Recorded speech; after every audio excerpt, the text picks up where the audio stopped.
أهلين حبايبي، كيفكم؟ إن شاء الله طيبين. اليوم هعمل شوربة عدس سهلة وبسيطة. نبدأ في المكونات.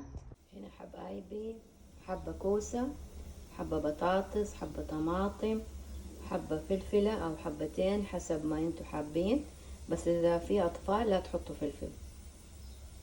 هنا ما شاء الله بدأ يحمر معايا. هضيف عليه العدس مع البهارات المطحونة. طبعا هضيف عليه الخضار كلها،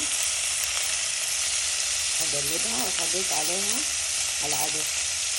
حبايبي انا طبعا حطيت البهارات المطحونة، طبعا اي بهارات انتوا حابينها. اليوم انا هعمل بالبهارات الهندية المطحونة. طبعا انا حطيت رشة ملح. سهلة وبسيطة الشوربة، يا كله تهرسوه بعد ما ينتهي او تخلوه كده اللي انتوا حابينه. هضيف عليها الموية الحارة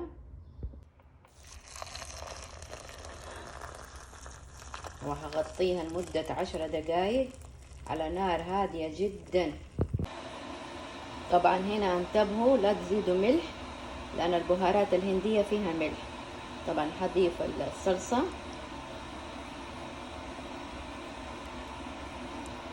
وهغطيها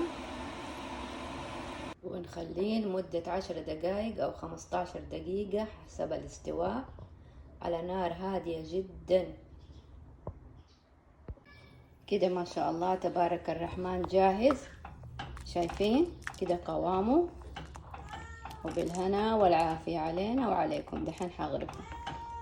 اخذ وقت تقريبا 15 دقيقة. وبالهنا والعافية.